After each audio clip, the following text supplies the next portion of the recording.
Welcome to A Well Cared For Human, the podcast that tries to convince you that you are 100% normal and an even better than okay example of the human species, despite the fact that sometimes we feel like the craziest, most incapable, or worthless creatures on the face of this planet.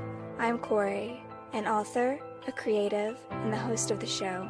Whatever you're bringing to the table today, I hope this episode proves to be a dose of inspiration for you on your quest to become a well-cared-for human. You can find the episode show notes, your free wellness blueprint, and more at awellcaredforhuman.com. And as always, thank you for listening. Hello humans, it's your host Kory, and today we're going to talk about empathy. Specifically, I want to look at, is it really empathy that you're feeling, or are you feeling a form of self-protection that is grown because you experienced an abusive environment? Because a lot of us confuse this emotion that we feel that feels a lot like empathy with something that we developed simply to keep ourselves safe. So for example, as I had mentioned before, I grew up with a narcissistic father. And I also grew up in an environment with people who struggled with alcoholism and drug addiction. And so it was very important for me as a child to develop a very clear read on the room from an early age. Because if I couldn't clearly read the room, it means I couldn't keep myself safe. And there's some overlap between developing that habit and developing empathy. And so what that leaves us with is people who feel like they're very empathic in nature, that they're really taking in the emotions and feelings of other people, that they feel really connected to people, but then they don't understand why they're also so exhausted and burned out anytime they interact with others. And so it's very possible that you view yourself as a very empathic person, but what if your empathy is coming from this place of self-preservation rather than true empathy? So I want to look at the distinction between those two types today and see if we can get a clearer read on which one it is that you might be experiencing or using in your life. So empathy, true empathy, is defined as our ability to understand the feelings of other people and to share those feelings with other people. It's about being sensitive to other people's experiences, showing them compassion or connecting with them. This genuine connection usually involves some degree of emotional involvement or emotional connection. It's usually about being present with the person, listening to them, understanding what's going on. Maybe we will feel a lot of compassion for them in their situation. Maybe we'll hear their story and we'll think of ourselves. Or maybe we hear their story and we think, gosh, I would really wish I could help them. I really wish I could take away their suffering, their pain. I wonder what I could do to support them and help them. And there's absolutely nothing wrong with empathy. In fact, I think empathy is a superpower. I think our ability to recognize the pain of others, to put ourselves out there, being willing to hold space for the pain of others and help others when they're having a difficult time, I think that is part of the magic of being human. But there's a big difference between that kind of and the kind that develops because we are in an abusive environment. And the reason why we need to connect with the people around us or understand the people around us is because if we don't, it will have really dire consequences for us. One of the main components of true empathy that does not exist in its abusive form is a healthy boundary. So empathy that involves understanding other people, connecting with other people, helping other people out, doing what we can for them, it must have this form of a healthy emotional boundary between the two people. So it's not that you have to help them or you have to do something for them or it's expected of you or that it's required. You do it because you want to, because you have the capacity to, and that comes from a very different place than this self-protective necessity. Just to give you a little bit of a contrast to that,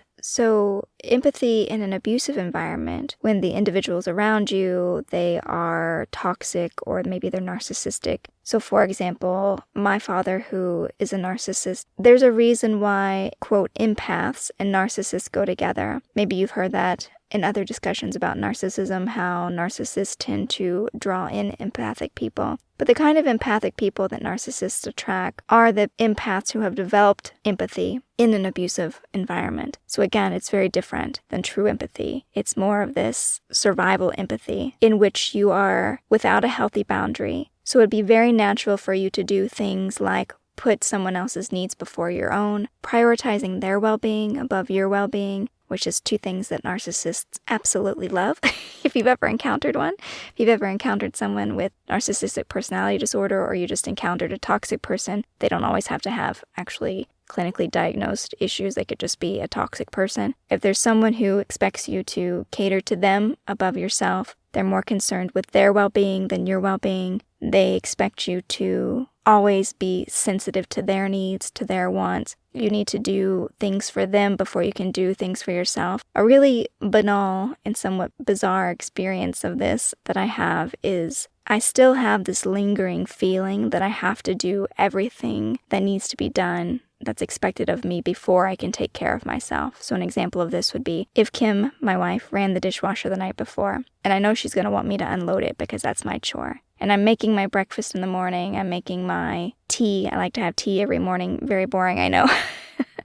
Making my caffeine of choice. I'm making my breakfast. Before I can sit down and eat that, I will feel compelled to put away the dishes. And there is nothing toxic or emotionally abusive or manipulative about my marriage. It's just simply that I have this lingering leftover compulsion that I have to do that before I can sit down and feed myself. And that doesn't matter if I only have 10 minutes to eat. So I might have 5 minutes, 10 minutes before I need to get on a Zoom call or I need to do something. And so I really need to sit down and eat. That would be what's in my best interest, is to take care of my needs first and do the dishwasher unloading later. Like nothing's going to happen. She's not going to beat me. She's not going to yell. She's not going to freak out. But I feel like I cannot sit down unless I do this first because I know it's expected of me. It's on the radar as something I'm supposed to do for someone else. And that is a leftover compulsion from being raised by a toxic person, by a narcissist. If you're surrounded by people, or you just have even just one person in your life who not only expects your empathy but demands it of you, then it will create that feeling of deprioritizing your needs in order to cater to other people's needs. And that's a good example of the healthy boundary not being in place. Because the healthy boundary would have been, of course, if I only have 5 minutes to eat something in the morning, I should absolutely do that instead of unloading the dishwasher. But I had so many experiences with my father growing up in which I was punished for trying to take care of myself first. Even though, obviously, parents should teach children to prioritize their needs, that was not the case in my toxic environment. If you developed empathy,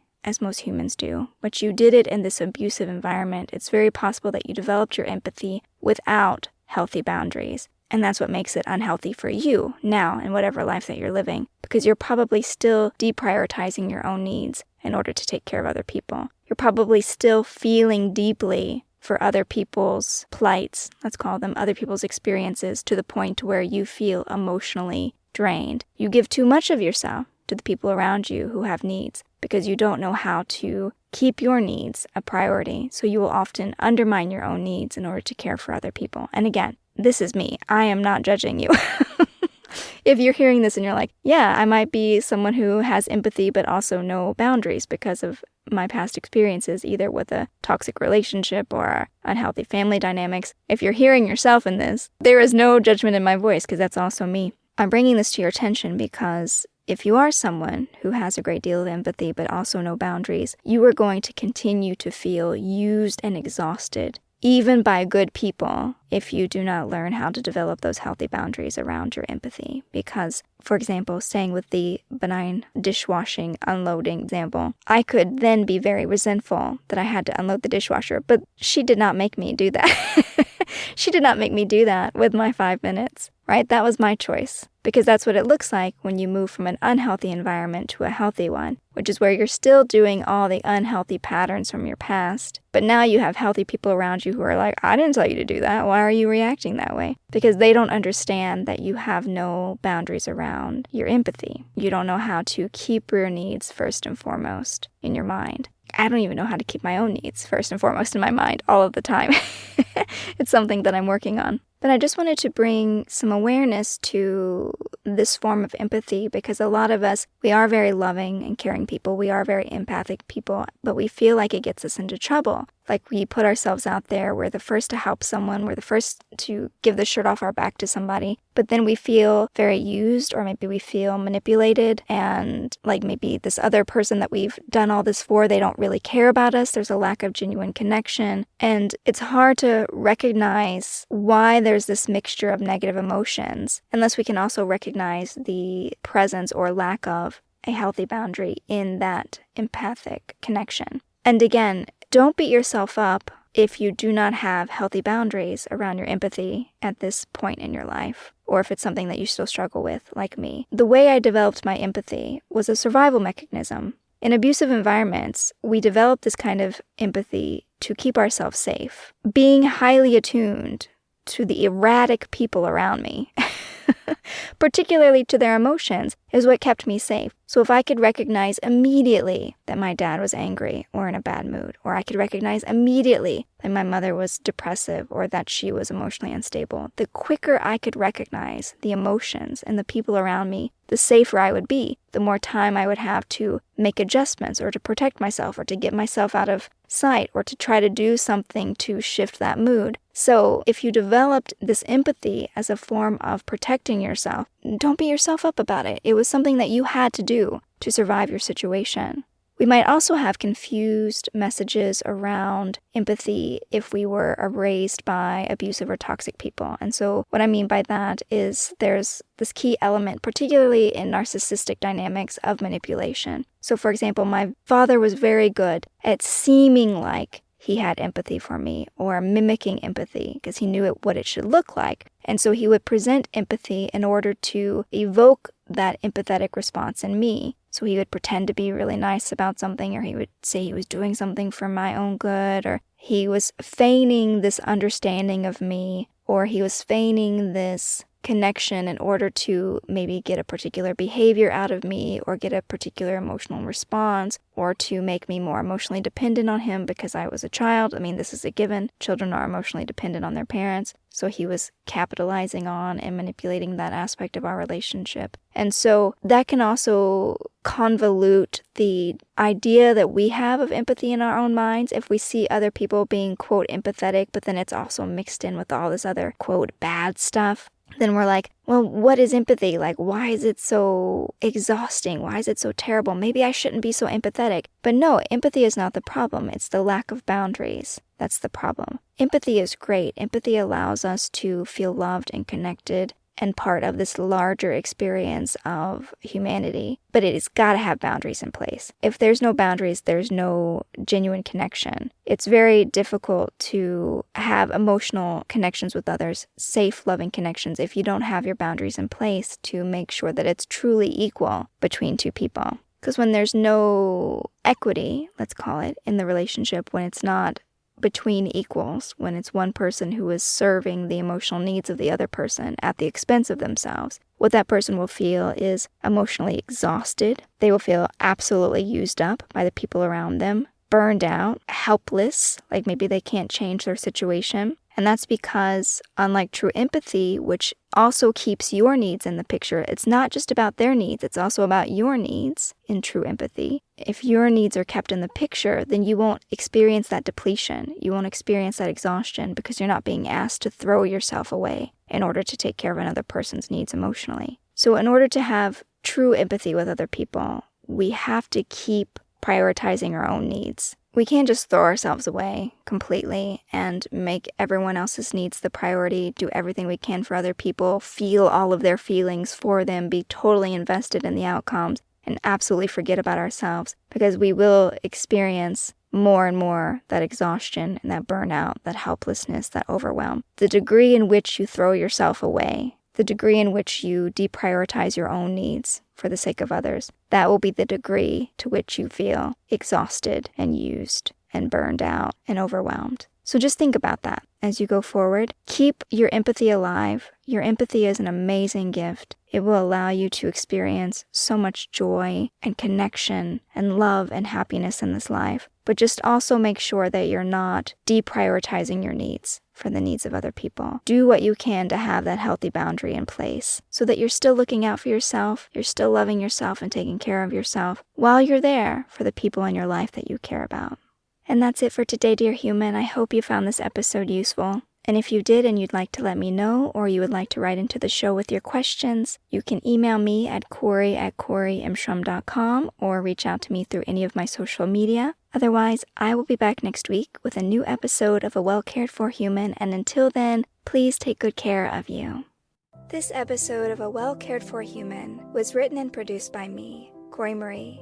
The music was by Late Night Feeler and Esther Abrami. If you like what I'm doing here, please consider visiting my Patreon. For as little as $1 a month, you get early ad-free access to the episodes, as well as a monthly patrons-only Q&A, bonus videos, and more. Not to mention that your Patreon support lets me know that you find value in the show and want it to continue. You can find me on Patreon by visiting www.patreon.com/Kory Marie. If you can't support the show financially, that is okay. You can still subscribe to the show, leave a review of the show, and recommend the show to your friends, not just the neurotic ones. All of this helps so much. And as always, thank you for listening.